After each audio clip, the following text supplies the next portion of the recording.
Tizo creates all-mineral sunscreen that fits into any skincare routine.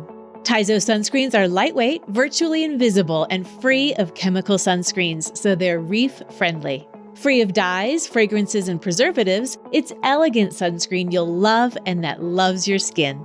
Tizo Skincare is the perfect partner to our sunscreens in the fight against photoaging. With powerful antioxidants and benefit ingredients, Tizo Skincare helps diminish the visible signs of aging and prevents further damage. Visit tizoskin.com for more information. DMK is unlike any skincare company on Earth. Named after visionary founder Danné Montague-King, DMK is committed to providing individualized products and treatment plans that heal skin on the cellular level, whether the condition concerns pigmentation, acne, inflammation, or signs of aging. DMK is home to the original enzyme mask, the game-changing formula that sends oxygenating, tightening, and exfoliating signals into the skin to enact changes in skin structures from the inside out. At DMK, we believe everyone deserves to feel the confidence that comes with healthy, beautiful skin. Learn more at DannéMking.com. That's DANNEM King.com.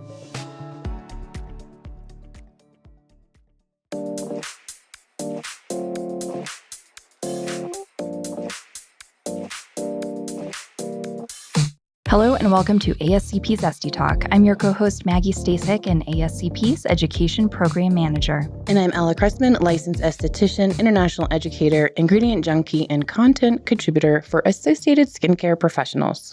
We got a shout out. Cool. We have a shout out. So thank you so much to Brenda G of Elevated Beauty by Brenda. She's listening in from Washington. She wrote in, she said she loves the podcast. She listens all the time. So thanks for listening, Brenda. So Ella, were you ever into BeautyTube, aka makeup YouTube? No. Me either. Me either. I kind of feel like that was maybe after our time. So I'm going to be real. I was never into it. Watching hours of like MAC makeup, dupes, cut creases was a thing. Full face contouring was huge, like back in the day. About mid-2000s, and that was like a huge time, I would say, for beauty and makeup online. Would you agree? Yeah, you know what my version of that was? My mom had Clinique, like when I was growing up. Okay. And I would get the gift with purchase. And on the back of this like 3-color eyeshadow slide out was a picture of an eye. And it had how to put on this eyeshadow with these 3 colors. That was my BeautyTube. And then it just evolved from there. So I was so busy setting trends that I didn't put anything on Facebook. Of course. You were such a trendsetter. Totally. You really were. But I can totally relate to that. My mom would go to the department store, have her eyeshadow palette, and it would have the eye on the back and tell you like the 3 shades, where to place them. That's how I learned my eyeshadow. With one sponge applicator with 2 sides. Yeah. 3 colors, sometimes 9 colors. Yes. One applicator. Yeah. Yes. Mm-hmm. All right. So all you girls listening in who are into the BeautyTube, this was the original BeautyTube. Yeah. We paved the way. You're welcome. You're welcome. You're welcome. So like I said, I didn't get into it. As a practicing esthetician, we retailed makeup. But even then, I never sold a drop of makeup. I almost feel like for estheticians, makeup is not a thing. Am I ridiculous to say that? I don't think it was a thing. Yeah. I think it can be now. I guess there's a divide. There is a divide. Mm-hmm. But then you have companies coming in the middle. So like very interesting. I think a lot of people get into aesthetics though to be a makeup artist. Yeah. And that's a really good point because when I was an instructor, we had classes full. We capped at 16 and we would have entire classes that all they wanted was to be makeup artists. And it was all because of Makeup YouTube. And they were killing it at makeup application. And I would have a whole week that had to be devoted to makeup. And I'm supposed to be teaching them. And I'm like, listen, here's the makeup. You guys do what you do. And in fact, Ella, I brought in Ella to teach the makeup class because I had no freaking clue. I was an esthetician, not a makeup artist. For sure. I think it was a big difference before, and then the state required it a certain kind of way. But at the same time, we had reality TV, and we're watching these people, and they're all getting glam. So getting glam or for these special events where you or I would just do our own makeup with the Yeah. crease from Clinique on the back or whatever it was, we would do our own. It now became commonplace that you had to get your makeup done. So the demand for a makeup artist became greater, and then you had to teach these skills. It's Yeah, crazy. yeah. Funny side story. So years ago, my BFF got married, and I'm at the wedding. Nothing has been stated to me. I just randomly get thrown this makeup bag, and I'm told, well, you're the esthetician. You're doing the makeup. And it's literally like 30 minutes before people are walking down the aisle. And I'm like, I don't know how to do that, but sure. I'm like literally slapping on eyeliner, doing the same look for every single person in the bridal party. I'm going to be real. I thought it looked like crap. Did you really? What the pictures say? Yeah, it looked like crap. Did it? Yeah, it wasn't good, in my opinion. Everybody was beautiful. It was lovely, but I don't do makeup. Right. That's crazy. Yeah, I feel like the makeup interferes with the skincare.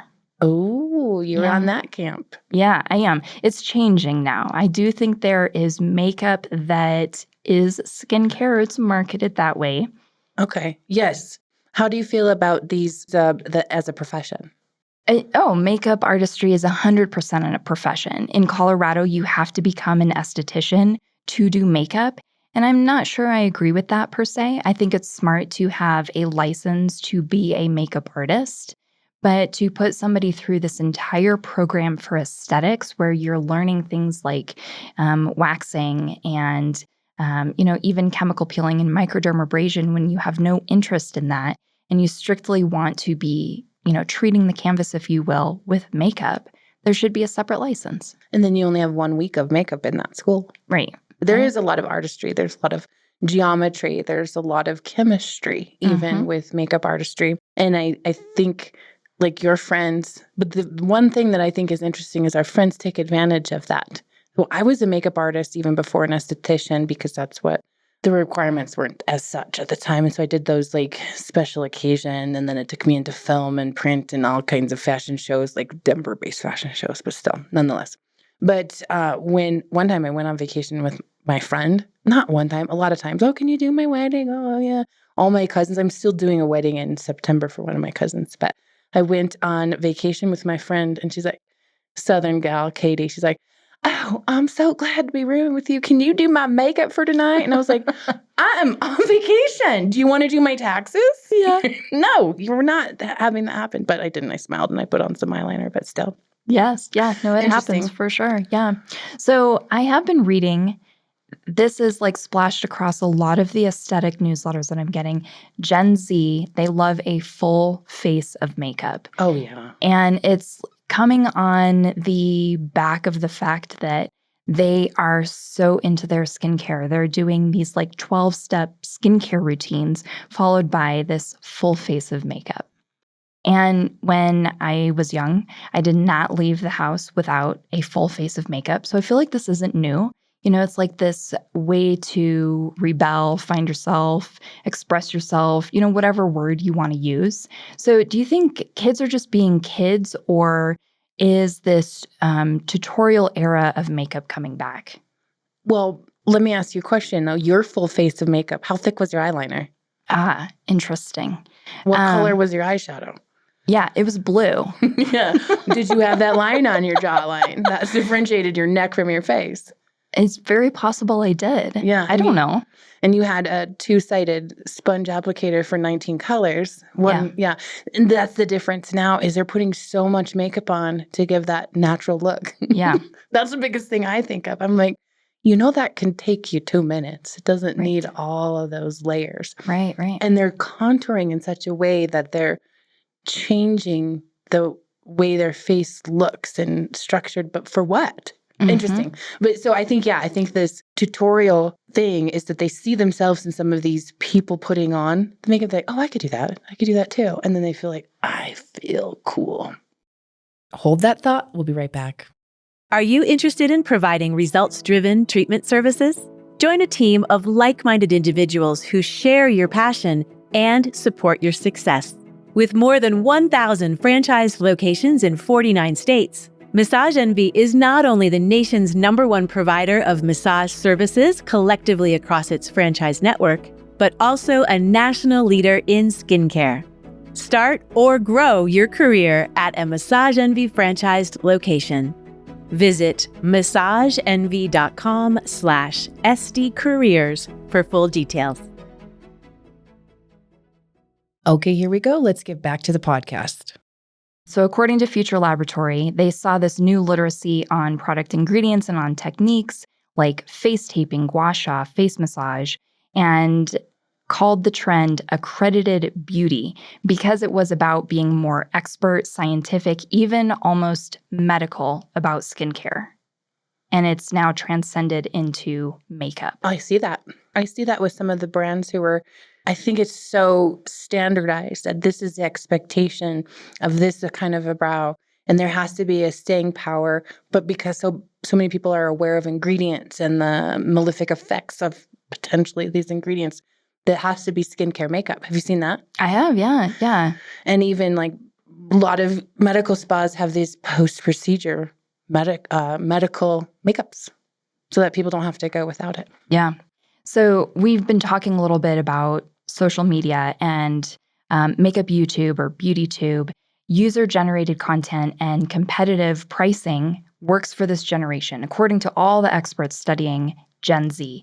And they love a dupe, quote unquote. But I feel like who doesn't? I do. Right? I do. Unless Yeah. it's a handbag. Yeah.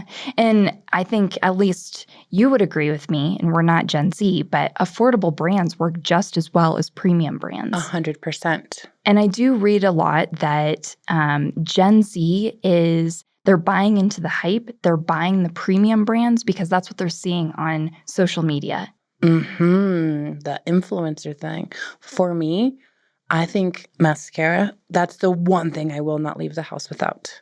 I will be a hot mess from the cheeks down, from the brows up, but if I will have mascara on. One of my absolute favorite formulations is $12. And you can get it where you pick up your apples. You can get it at the grocery store. Yeah. It's very, very similar formulation-wise and brush-wise to a $45 one. So I think there's also this prestige with they're posting about it too, so they're wanting other people to see them put it on. Yeah, it's the tutorial makeup era. For sure. So what do you think this means for the aesthetics industry, if anything at all? As far as like their full makeup, I think you have to think about it or consider it as part of your consultation. I think it has to be part of it. You have to understand nothing, just their lifestyle of what they do pre and post protocol, like clinical protocol. But you have to consider some other culprits. There's actually something called acne cosmetica. And we've joked around that we use those foam brushes or the foam applicators, but everybody uses brushes now. So those are additional considerations the esthetician, the skincare practitioner has to consider. What else are you putting on your face? Also, these other trends of baking, of putting layers and layers of contour, highlight, bake, more contour, more highlight, bake, and then foundation, and then concealer that's thick, thick, thick, thick, thick. So you have to consider that. I guess on the plus side, you have some sun protection, but on the minus side, what is that doing to the skin? Even though there's a dupe, is it just as good or is it just as cheap or cheaper, I should say? Yeah. Do you think estheticians should be aware of these trends across the generations and trends within makeup and adjust their menu offerings to accommodate that? Or do you think this is more like this is DIY, this is what people are doing at home and it's what they're into, and then when their skin is impacted, the esthetician is there to correct and treat? I think so, or there has to be a little bit right in the middle. You know, Yulia, she was on our podcast. She's a revered permanent makeup artist. And she said something once that made me laugh and it stuck with me. She called them 2016 eyebrows. Yeah. And that's the thing. They're trends. They're going to change. And so this is not, to me, no different than understanding all of the trends that we're constantly having to be aware of and adjust with. Now, listeners, we want to hear from you. Have we entered another tutorial era with makeup videos on TikTok? Is makeup back on the menu? Share with us on social media through Instagram, Facebook, or by emailing getconnected@ascpskincare.com. Thank you for listening to ASCP Esty Talk. And as always, for more information on this episode, or for ways to connect with Ella and myself, or to learn more about ASCP, check out the show notes.